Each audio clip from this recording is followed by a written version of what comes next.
দূর দূর, হঠাৎ করে কেন যে এত চুল ঝরছে বুঝতেই পারছি না। কতদিন হয়ে গেল চুল ওঠা আর থামছেই না। না, এমন হতে থাকলে তো মাথায় টাক পড়ে যাবে। না না না, আজ রাজবৈদ্যের কাছে পরামর্শ নিতে হবে। কি ব্যাপার মহারাজ, আজ আপনাকে এমন চিন্তিত দেখাচ্ছে কেন? জীবনে বড় দুঃখ গোপাল, মন মেজাজ একদম ভালো নেই। সে কি, কি হয়েছে মহারাজ? গোপাল থাকতে দুঃখ কিসের? আর বলো না, মাথার চুলগুলো আজকাল ঝড়ে পড়া পাতার মতো পটপট করে ঝরে যাচ্ছে। আমি তো জানি কেন এমন হচ্ছে, কিন্তু এখনই মুখ খুললে চলবে না। আর একটু বেশি বিপদ বাড়লে তখন মাঠে নামবো। তাই বলুন। এ তো খুব ছোট ব্যাপার, চুল ঝরলে টাক পড়বে, আর সেটা পড়া কত ভালো জানেন? কথায় আছে, যত বড় টাক তত বেশি টাকা। তুমি চুপ করো তো বাপু। যদি টাক থাকলেই টাকা হতো, তাহলে তোমার টাকা কোথায়? যেটা বোঝো না সেটা নিয়ে কথা বলো না। তাই না তাই, মহারাজের ঝরছে চুল, চিন্তার ভাঁজ মাথায়।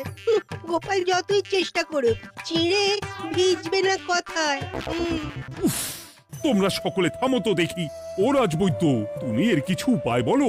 আগে মহারাজ, অনেক সময় দেহে ওই লৌহের পরিমাণ কমে গেলে এমন চুল ঝরে। আপনি বরং পালং শাক, ওই কিশমিশ, কলা ও আরো কিছু ফল আমি বলে দিচ্ছি, সেগুলো বেশি করে খান। আচ্ছা আচ্ছা আচ্ছা, তবে তাই করে দেখি।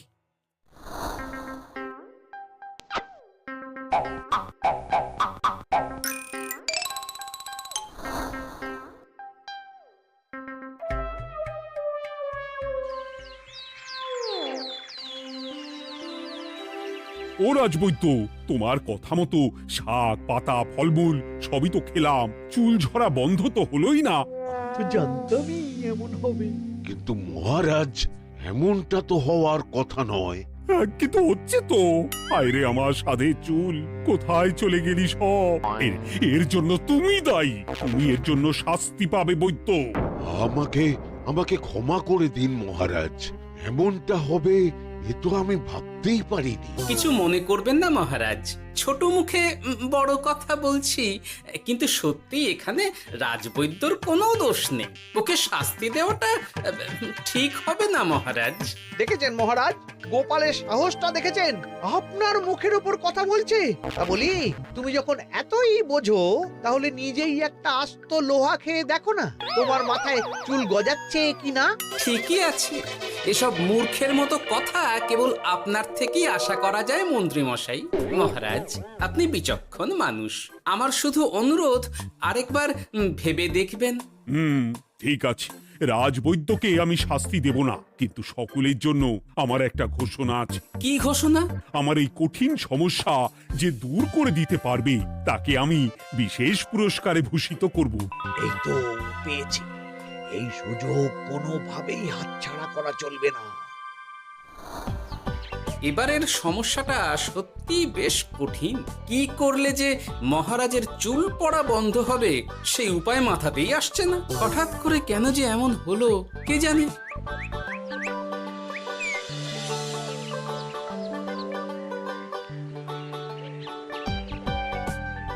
ও মা, তুমি এসে গেছো? একটু বসো, আমি তেলটা মেখেই হাত ধুয়ে খাবারটা বাড়ছি। হ্যাঁ, সে ঠিক আছে, কিন্তু তুমি কিসের তেল মাখছো এটা? কি আবার মাথার চুলের তেল? এখানেও চুল, ওদিকে মহারাজেরও চুল ঝরে পড়া নিয়ে আমরা সবাই হিমশিম খাচ্ছি গিন্নি। আরে, মহারাজের অত সুন্দর কালো চুলগুলো ঝরে যাচ্ছে, এ তো ভারী দুঃখের কথা। সে আর বলতে, ওই জন্যেই তো আমি বাবা মাথায় এই জড়িবুটি তেল মাখি। এতে চুলের গোড়া শক্ত করে, চুলকে ভালো রাখে, নতুন চুল গজায় সব। হ্যাঁ। কি কি বললে? নতুন চুলও গজায়? সত্যি? হ্যাঁ। বাহ, তাহলে আর চিন্তা কি? আমাকে এই তেলটা একটু দিতে পারবে গিন্নি? মহারাজকে দিয়ে আসি। উনি বলেছেন যে ওনার সমস্যা দূর করতে পারবে তাকে উনি পুরস্কার দেবেন।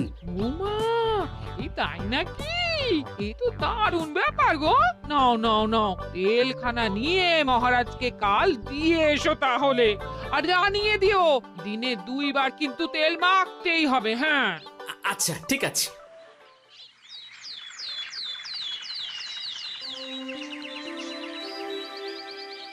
কোনো উপায় খুঁজে পেলে তোমরা? আগে মহারাজ, আমি আপনার জন্য নকল চুল বানিয়ে এনেছি। যতদিন আপনার চুল পড়া বন্ধ না হচ্ছে ততদিন আপনি এটা পরে ব্যবহার করতে পারেন। সে তো বুঝলাম, কিন্তু নকল চুল তো আর আসল চুলে জায়গা নিতে পারবে না বিজ্ঞানী। আসল চুলের কথা ভেবে আমি আপনার জন্য কেশুত্তে পাতা এনেছি মহারাজ। আচ্ছা বেশ। তা গোপাল, খুব তো আগের দিন বকবক করছিলে, তুমি কি এনেছো শুনি? সেটা যথাসময়ে দেখতে পেয়ে যাবেন মন্ত্রী মশাই। এটা জড়িবুটি তেল মহারাজ। আমি এটা আপনার জন্য এনেছি। এতে নতুন চুল গজায় আর চুলের স্বাস্থ্যও ভালো হয়।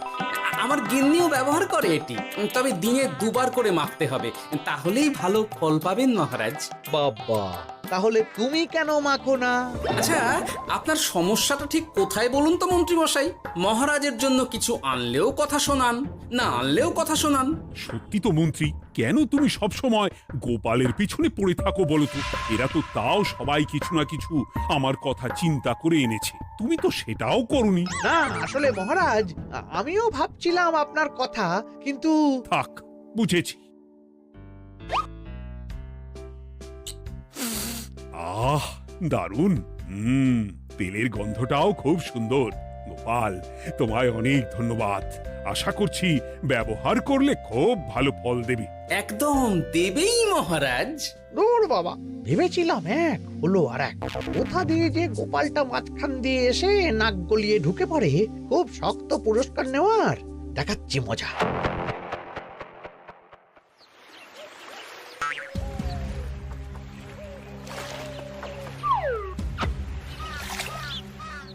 এবারে গোপালের তেল দিয়েই সব কিছু তোলপাড় করব।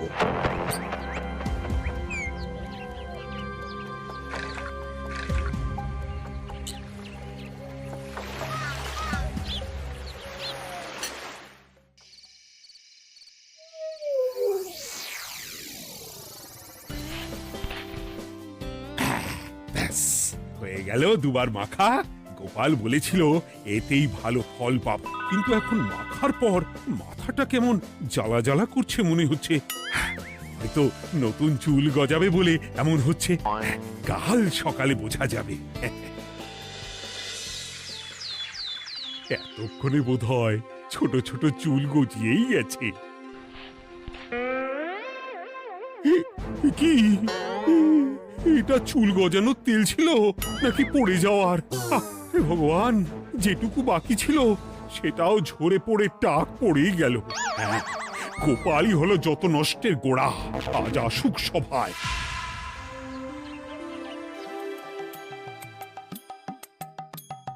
এই যে এখন এলেন উনি।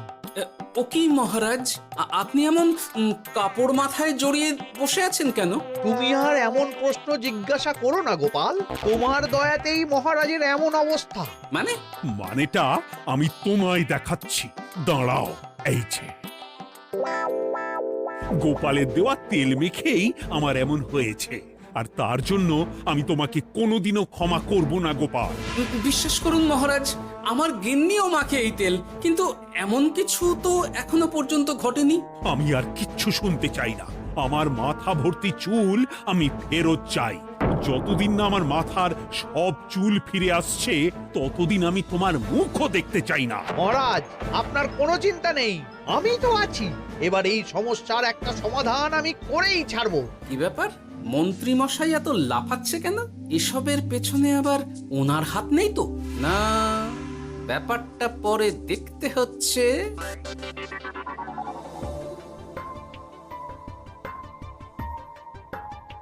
আমি বলি কি মহারাজ, এই সময়টা বরং আপনি নকল চুলটা মানে পরচুলা ব্যবহার করুন। হ্যাঁ, অগত্যা কিছু তো একটা গন্ডগোল আছেই। গিন্নিও তো রোজ মাথায় তেল মাখে, কই এমন তো হয় না। মন্ত্রী যদি কিছু করেও থাকে তাহলেও হাতে নাতে ধরবো কিভাবে? ও কি গো গোপাল দাদু, এখন এই সময় তুমি রাজসভা ছেড়ে এখানে? তোদের দাদু আর রাজসভায় যাবে না রে? কি বলছো গো? কেন? আর কেন, বিনা দোষে এমন শাস্তি। তোমায় শাস্তি দিয়েছে, তুমি শুধু বলো কে তোমার সাথে কি করেছে, বাকিটা আমরা বুঝে নিচ্ছি। আচ্ছা বলছি, কৃষ্ণনগরের মন্ত্রী মশাইয়ের বাড়িটা কোন দিকে একটু বলতে পারবেন? কৃষ্ণনগরে নতুন নাকি? আগে তো আপনাকে কখনো দেখেছি বলে মনে পড়ছে না। হ্যাঁ, আমি এখানে থাকি না, আমি এখানে আমার কাজে এসেছি, তাই মন্ত্রী মশাইয়ের বাড়ির ঠিকানাটা যদি একটু বলে দেন। নিশ্চয়ই, এ পথ দিয়ে সোজা চলে যান, তারপর কিছুটা ডান দিকে গেলেই পেয়ে যাবেন। আচ্ছা, অনেক ধন্যবাদ। ভিন গাঁয়ের লোক মন্ত্রী মশাইয়ের বাড়িতে? ব্যাপারটা বেশ সন্দেহজনক লাগছে। এই এই গুলটে ন্যাপলা, তোরা তোরা দুজন একটু আড়াল থেকে দেখতো লোকটা মন্ত্রী মশাইয়ের বাড়িতে ঠিক কি জন্য এসেছে, তারপর আমায় খবর দিস। ঠিক আছে গোপাল দাদু। তোমার আবার এখানে আসার কি দরকার ছিল? আমি তো বলেছি যে আমি ঠিক গিয়ে তোমার পাওনা গন্ডা মিটিয়ে দেবো। মিটিয়ে দেবে? কতদিন হয়ে গেছে জানেন? দেখো, হয় আমার কীটনাশক আর সার সব ফিরিয়ে দিন, নয়তো আমার জিনিসের দাম মিটিয়ে দিন। কীটনাশক, সার আর কি করে ফেরত দেবো বলো? ও তো সব পুকুরের জলে মিশে গেছে। ওসব আমি জানি না, আমার পাওনা গন্ডা মিটিয়ে দিন, ব্যাস। চল চল, এখনই তাহলে গোপাল দাদুকে গিয়ে সব জানাই। চল চল। দাদু, ও গোপাল দাদু। তোরা এসে গেছিস? আয় আয় আয় আয় আয়। মন্ত্রী মশাইয়ের মুখ থেকে অনেক খবর পেলাম। তাই নাকি? কি শুনি? মন্ত্রী মশাই ওই লোকটার কাছ থেকে অনেক কীটনাশক সার নিয়েছে, কিন্তু এখনো জিনিসের দাম মেটায়নি। হ্যাঁ, ওই জন্যই তো মন্ত্রী মশাইয়ের উপর লোকটা খুব রেগেছিল, হুমকিও দিয়েছে 1 সপ্তাহের মধ্যে জিনিসের দাম সব মিটিয়ে দিতে হবে। তাই নাকি? কিন্তু কীটনাশক সার নিয়ে মন্ত্রী মশাই কি করবে? সেটা তো বলতে পারবো না দাদু। তবে হ্যাঁ, মন্ত্রী মশাই ওই লোকটাকে বলছিল যে ওই সব কীটনাশক সার পুকুরের জলে মিশে গেছে। কি বললি? পুকুরের জলে? আচ্ছা, এবার দুয়ে দুয়ে 4 করা গেল। অনেক ধন্যবাদ রে তোদের। বল বল, তোরা কি খাবি? কিচ্ছু লাগবে না গোপাল দাদু, তবে ভোলা বয়ের আর মিষ্টি খাওয়ালে। আচ্ছা আচ্ছা। কি করে যে মহারাজকে আসল ব্যাপারটা বোঝাই, কিছু তো একটা উপায় বের করতেই হবে। তা বলি বাবা, রাজসভায় যেতে হবে না বলে কি সারাদিন এইভাবেই শয়নে শয়নে দিন কাটাবেন বাবা? হ্যাঁ, উপায় পেয়ে গেছি। বুঝলে গিন্নি, আমাকে একটা জায়গায় যেতে হবে, বুঝলে? তারপর ওখানে যদি কাজ হয় তাহলে আগামীকাল রাজসভায় আমি যাব। কিন্তু তুমি যে বলেছিলে তোমার এখন ছুটি। হ্যাঁ, কি আর করি বলো, গুরুত্বপূর্ণ একটা কাজ, তাই যেতেই হবে। আচ্ছা যাও। ওই গো বিজ্ঞানী, আরে গোপাল যে, বলো। এই এই যে বিজ্ঞানী, একটা বিশেষ দরকারে তোমার কাছে এলাম, বুঝলে? হ্যাঁ, বলোই না। আচ্ছা, এই দূষিত জলকে কিভাবে আবার পরিশুদ্ধ করে বলতে পারবে? কেন পারবো না? জলের মধ্যে একটু চুন আর ফটকিরি দিয়ে দিলেই জল আবার দূষণমুক্ত হয়ে যাবে। তবে ওগুলো দেওয়ার পর কিছুদিন সেই জলকে ব্যবহার করা বন্ধ রাখতে হয়। হ্যাঁ। আচ্ছা আচ্ছা, অনেক ধন্যবাদ, আসি তাহলে। হ্যাঁ,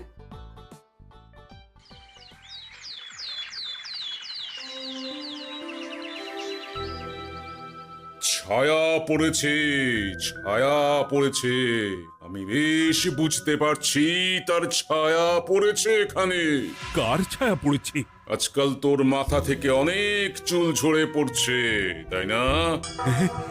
আগে হ্যাঁ সাধু বাবা, আপনি একদম ঠিক কথা বলেছেন। ও বাবা, এ এ আবার কোথা থেকে উদয় হলো?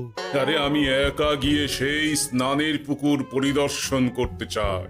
যথা আজ্ঞা বাবা।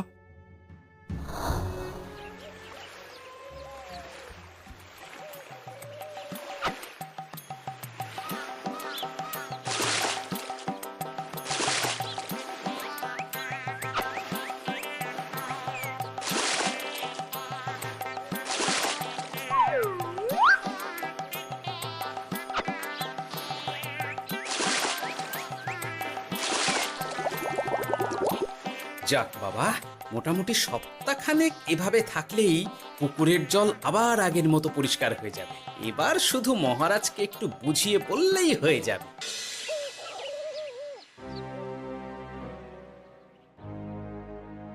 কি বুঝলেন সাধু বাবা?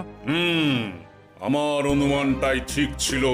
পুকুরের জলে কালো ছায়া পড়েছে, কুদৃষ্টি পড়েছে, তাই এমন হচ্ছে।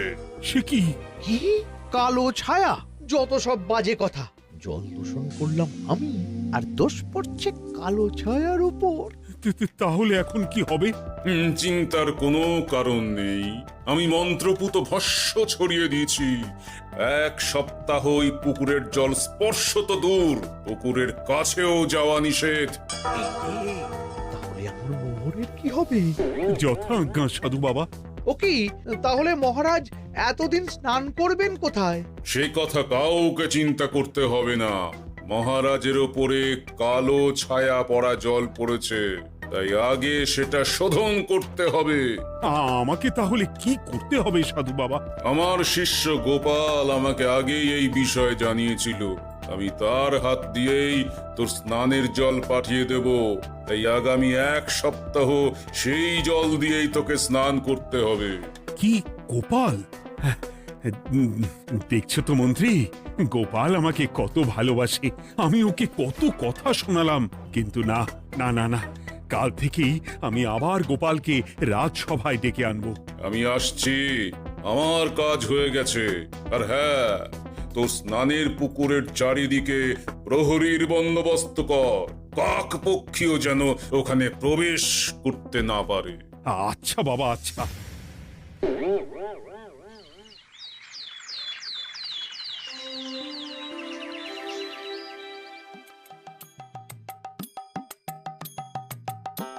গোপাল, তোমাকে আবার এখানে দেখতে পেয়ে আমার খুব ভালো লাগছে। তোমার গুরুদেব গতকাল এসেছিলেন, কিছু মনে করো না।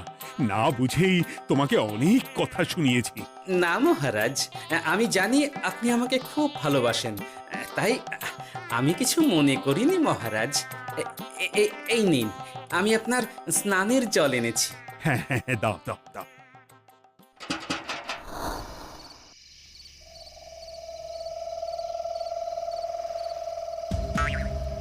ও বাবা, পুকুরের কাছে যে গিয়ে দেখবো সে উপায় নেই। চারপাশে প্রহরীতে ভর্তি, তাহলে কি সত্যি সত্যি কালো ছায়া পড়েছে? ভালোই হলো, পাওনাদারকে বলে দেবো কীটনাশকটা জালি ছিল। হি হি।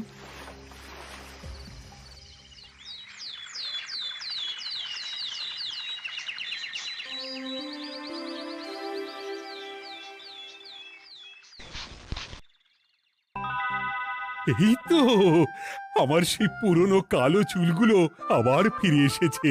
আহা, কি যে আনন্দ হচ্ছে দেখে। আজ 1 সপ্তাহ সম্পূর্ণ হলো। গোপালের জন্য আমার স্নানের পুকুর থেকে কালো ছায়া দূর হয়েছে। আমাকে এই সমস্যা থেকে দূর করার জন্য আমি গোপালকে 100টি মোহর উপহার দিতে চাই। ধন্যবাদ মহারাজ। দূর, আমার আর ভালো লাগে না। সব সময় গোপালই মোহর পায়, এটা তো আমার পাওয়ার কথা ছিল। এদিকে আজকে পাওনাদারও আসবে।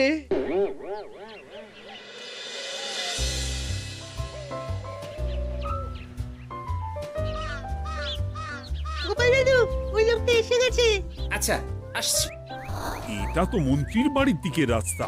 আমরা তাহলে ওদিকে কেন যাচ্ছি গোপাল? আপনার পুকুরের আসল রহস্যটা কি সেটা আপনি জানবেন না মহারাজ? মানে? নিজের চোখেই দেখুন, তাহলে বুঝতে পারবেন। আর একটু সময় দাও আমায় ভাই। এমনিতেও তোমার কীটনাশক কোনো কাজের নয়। কি এখন এসব কথা আর একদিনও সময় দিতে পারছি না। একটু বোঝো, একটু। সব আমি মহারাজের পুকুরের জলে মিশিয়ে দিয়েছি। মন্ত্রী, তুমি তাহলে সেই কালো ছায়া? মহারাজ, আপনার পর্দা ফাঁস হয়ে গেছে মন্ত্রী মশাই। তুমি তাহলে সবটা জানতে? একদম প্রথম থেকে। রে, খুব জোর ফেঁসেছি। এদিকে পাওনাদার, ওদিকে মহারাজ, এইখান থেকে কেটে পড়তে হবে। গন্ডগোল করে আবার পালানো হচ্ছে তবে রে। বলো, কেন করেছিলে? মহারাজ, আমি ভেবেছিলাম আপনার সব চুল উঠে গেলে আমি আপনার কাছ থেকে চুল গজানোর ওষুধ দেওয়ার নামে অনেক টাকা লুটবো। কিন্তু সেই ভাবনা ভাবনাই থেকে গেল, সেগুড়ে যে বালি হয়ে গেল। ভাবা যায় চুলের জন্য চুলো চুলি, হ্যাঁ?